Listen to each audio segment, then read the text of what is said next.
all on my lane. You all on my lane. You ain't overlooked. So get out the way. I gave you the book. I gave you the game.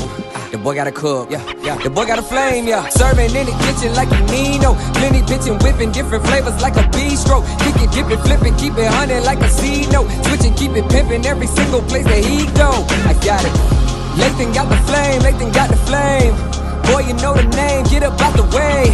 Lathan got the flame, Lathan got the flame. Stay up out the kitchen if you ain't the one that's whipping, huh? Hey, yo, Lathan, man, cook them boys up something real quick, man.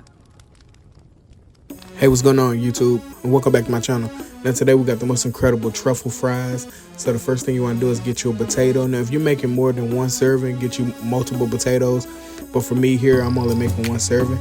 So you're going to get you a whole rest of potato and peel it. And then you're going to cut it into wedges. And then you're going to cut those wedges into actual fries. So here's the deal. This can be as rustic as possible because they're French fries. I try to make them at least uniform so they all the same size so they cook at the same time. But as far as knife cuts go, I like this to be really rustic because, like I said, they're just French fries, but we're going to jazz them up with a little truffle oil. So once you get all those fries cut into fries, well, once you get the potato cut into fries, kind of separate the fries from each other, and then we're going to begin to wash them. Now you want to get a bowl of cold water, and you want to put the fries in there and begin to agitate them. And once you agitate them, the fries are going to release some starch, and you can tell because the water is going to get really cloudy. And what you want to do is wash this multiple times, agitating them until that water runs clear. So I did about 3 washes with these guys, and you see how dirty that water is. Well, not really dirty, but how starchy that water is. And you'll see after my third rinse, you see how clear that water is, and that's what you want the fries to get to, so they'll stay really crispy.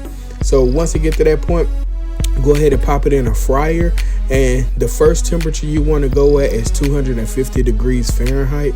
And this is what we call blanching the fries. So in essence, we're going to actually cook the fries from the inside out. So they're going to cook all the way without giving you any color on the fries. And this is how you get restaurant style fries or restaurant quality fries, because you start with a blanch. A lot of people just put regular raw fries into a 350 degree fryer, and what's going to happen, the outside is going to cook before the inside.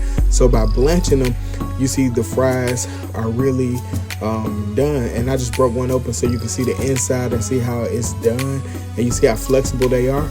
Now you're going to raise that temperature to 350 degrees, and you're going to drop them back in.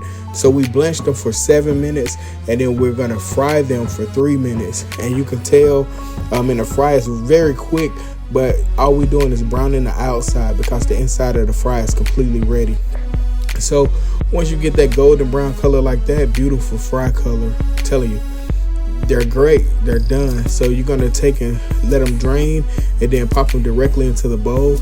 And then immediately start seasoning these guys. So I went on with some freshly cracked black pepper and go all on it. And if you don't like black pepper, you can omit this step. And then we're going to season it with a good pinch of salt, and I use kosher salt. And then this is the star of the dish, the black truffle oil. If you get some real truffles, you can shave some of them over it. But this truffle oil here gives you that big pungent truffle flavor. And then we're going on with some good quality parm, and that's some aged parm I got from Whole Foods. And I'm down to the rind part, so I'm just using that last little bit for the fry. So we're using every bit of ingredient that we had left over just for these truffle fries. Get a lot of parm on there, and the fries are still really hot, so that Parmesan is going to kind of melt into those fries. And there you have it, man, the most fantastic Parmesan fries or truffle fries. And then we're going to go ahead and plate them in a good ramekin or a rare bit. So go ahead and go in a rare bit with all those fries, and you can just stack them any kind of way. Once you add that truffle oil on there, they're going to kind of get a little soggy, but not really soggy. It's still going to remain crunchy. And then you're going to go on with your Parmesan and shave as much of that on there as possible. Like I said, you already got parm in there that have melted into the fries, and this is just the outside garnish. And then we're going to go on with some parsley, make it look all pretty, man, and there you have it. the most incredible truffle fries. Very simple recipe for this week. I thought I'd give you something simple since I've been giving you a lot of in-depth recipes these last couple of weeks. But man, you could take something so simple and just take it up another notch. Everybody will love truffle fries.